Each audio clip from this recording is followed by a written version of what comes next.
Anak, pinapakain ka naman dito sa bahay, ha? Yummy! Anak, anak. Anak. Anak, baliktad na yung kutsara mo, anak. Anak. Anak, marunong ka naman gumamit ng kutsara, eh. You're so cute! Anak, anak. Anak.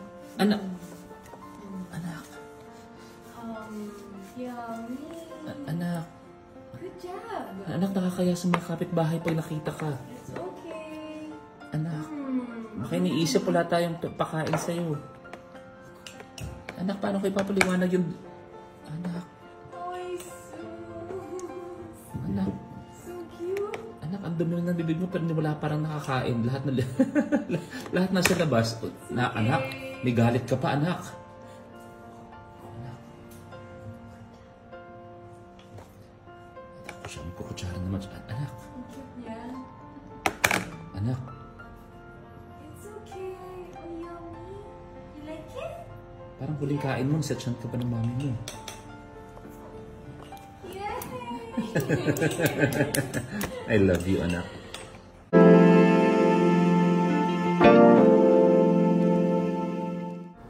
Masayang ibinahagi ni na Jessie Menjola at Luis Manzano ang mga kaganapan sa kanilang naging long weekend.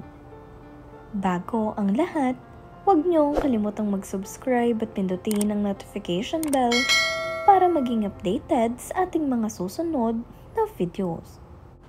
Ipinagdiriwang kahapon ni Baby Peanut ang kanyang 11 months birthday. Kaya naman para sa kanyang 11 months birthday celebration ay naisipan siyang dalhin sa beach ni na Mommy Jessie at Daddy Luis. Makikita nyo nga rin ang genuine happiness nitong si Mommy Jessie habang nakikita niyang nag-e-enjoy dito ang kanyang anak na si Baby Peanut.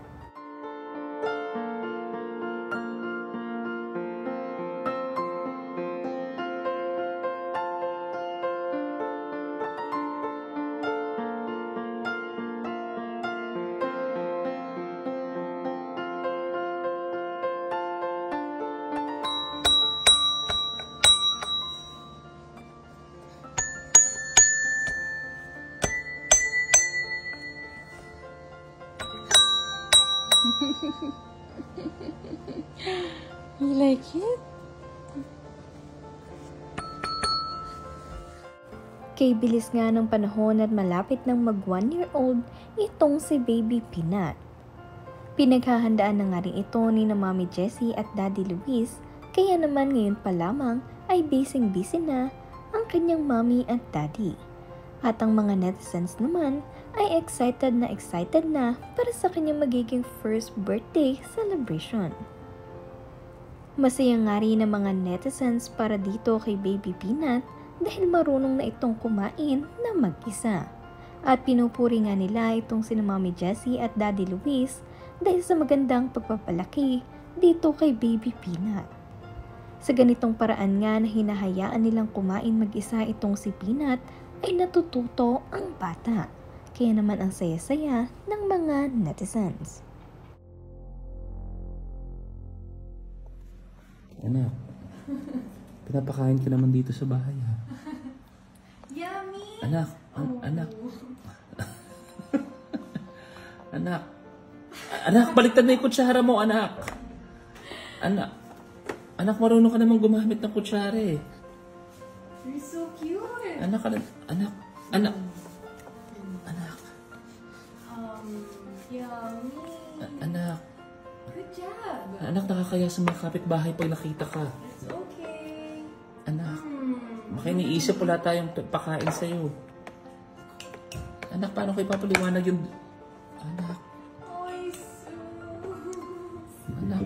So cute! Anak, ang dumi ng bibig mo pero wala parang nakakain. Lahat na... lahat na sa labas. Na, anak, may galit ka pa, anak.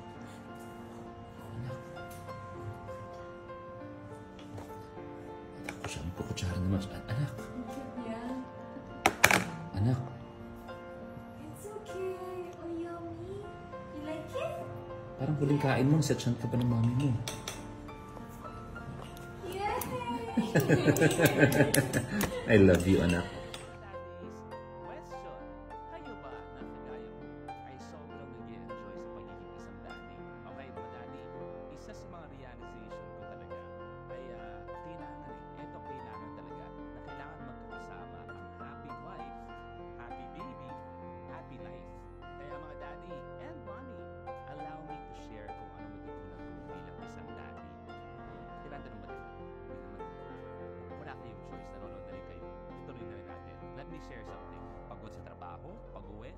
maalat ang dadatnan? As a dad, alam kong pagod ka na. Pero oops, 2 minutes lang yan. Kailangan ligpitin ang mga pinaglaruan ni Peanut para hindi magalit ang mga commander natin. Number 2, late na nagising. Pero mas late nagising si Mrs. As a dad, edi ikaw na lang bumangon muna at maghanda ng agahan. Aalis kayong pamilya para gumala. Alamin mo na ang dadalhin. Nandyan ang stuffed toys, nandyan ang electric fan, nandyan ang changing mat, at nandyan ang Pampers pants with lotion pack and diaper with aloe. Hindi masyadong okay si baby today. As a dad, kahit di mo naiintindihan, minsan, gawin mo na lang ang best mo. Marami ka pang hindi alam sa pagiging daddy at ano ba ang best para sa baby mo. As a dad, kayang-kaya natin matutunan yan.